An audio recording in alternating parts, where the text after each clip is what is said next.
மாவட்டம் கீழை பேரூராட்சிக்குட்பட்ட முடசலோடை கிராமத்தில் ரூபாய் 40 கோடி மதிப்பீட்டில் மீன்பிடி படகு இறங்குதலும், வலை பின்னும் கூடம் மற்றும் மீன் விற்பனை கூடம் ஆகியவற்றை திராவிட மாடல் ஆட்சியில் முதலமைச்சர் மாண்புமிகு மு.க.ஸ்டாலின் அவர்கள் காணொலி காட்சி மூலம் இன்று சென்னையில் இருந்து திறந்து வைத்தார். அந்த நிகழ்ச்சியில் மீன்வளத்துறை அமைச்சர் மாண்புமிகு அனிதா ராதாகிருஷ்ணன் ஆகியோர் கலந்து கொண்டனர்.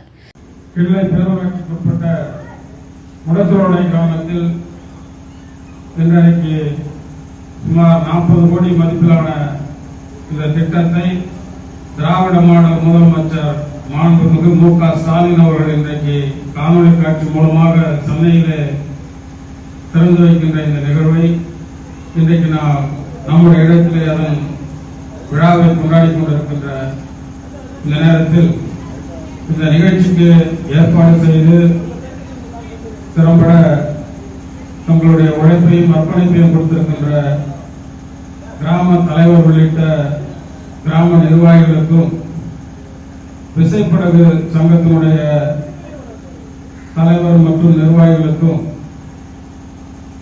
இந்த விழாவில் கலந்து கொண்டிருக்கின்ற பேரூராட்சி மன்ற தலைவர், ஒன்றிய கழகத்துடைய பொறுப்பாளர் மற்றும் மீன்வளத்துறையினுடைய அதிகாரிகள், கிராம பொதுமக்கள், பெற்றோர் ஆசிரியர் சங்கத்துடைய நிர்வாகிகள் அனைவருக்கும் கிள்ளை பேரூராட்சி மன்றத்தின் சார்பிலும் கிள்ளை பேரூர் திராவிட முன்னேற்ற கழகத்தின் சார்பிலும் நெஞ்சார்ந்த நன்றியை இந்த நேரத்தில் தெரிவித்துக் கொண்டு, இந்த மீன் இறங்கும் தளம் மற்றும் வலை பின்னும் கூடம் ஆகியவற்றை இந்த கிராம முடசலோடைக்கு வருவதற்கு மாண்புமிகு MRK பன்னீர்செல்வம் மற்றும் மீன்வளத்துறை செயலாளர் உள்ளிட்டோர் பரிந்துரை செய்து இன்று இதனுடைய திறப்பு விழா நடைபெற்றது.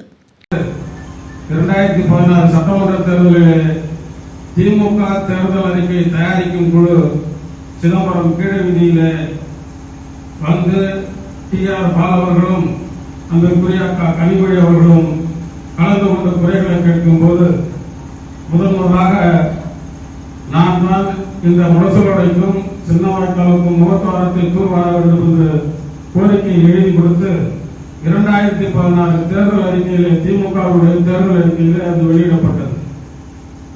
பிறகு ஆட்சி வரவில்லை. மாற்று அரசியல் கட்சி ஆட்சி வந்த பிறகும் 2021 தேர்தல் அறிக்கையிலும் அந்த திட்டங்களை எல்லாம் சின்னவாய்க்கால் திட்டத்தையும் நாங்கள் அதில் தேர்தல் அறிக்கையிலே கொண்டு வந்தோம்.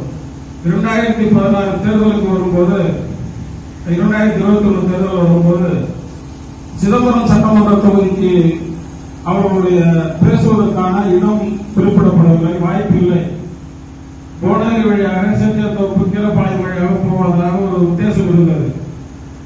கடலூரில் தங்கியிருந்த கனிமொழியோடத்தில் மாண்புமிகு அமைச்சர், இன்றைக்கு அமைச்சராக இருக்கக்கூடிய வேளாண்மை நலத்துறை அமைச்சர் MRK பன்னீர்செல்வம் அவர்கள் மூலமாக கிள்ளை பகுதியிலே மீனவர்களுக்காக பல்வேறு சிரமங்கள் இருக்கிறது, அதை இந்த தேர்தல் அறிக்கைகளை சொல்வதை இந்த தேர்தலில் சொல்ல வேண்டும் என்பதற்காக புதுச்சத்திரத்திலே ஒரு பாயிண்டை இரவு 10:30 மணிக்கு போட்டோம்.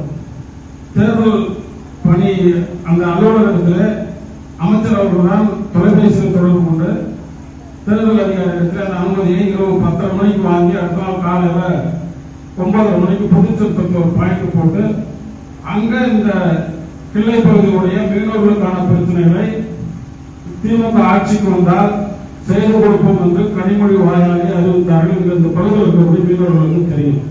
முடசலோடையில் நடைபெற்ற இந்த நிகழ்ச்சிக்கு கிள்ளை பேரூராட்சி மன்ற துணைத் தலைவர், பேரூர் கழக செயலாளர் வழக்கறிஞர் கிள்ளை ரவீந்திரன் தலைமை தாங்கினார். பேரூராட்சி மன்ற தலைவர் மல்லிகா முத்துக்குமார் குத்துவிளக்கேற்றி துவங்கி வைத்தார்.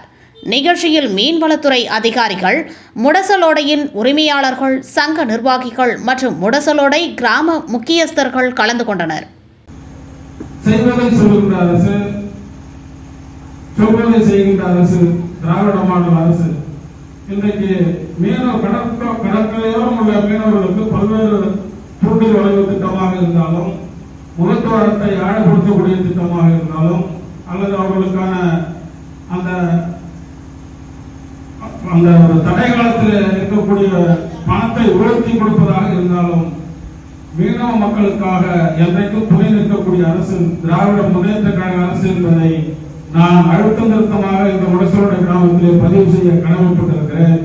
எனவே நிச்சயமாக இந்த முடசலோடை கிராமத்திற்கு கிள்ளை பேரூராட்சி மூலம் பல்வேறு திட்டங்களை நாங்கள் செய்து கொண்டுதான் இருக்கிறோம்.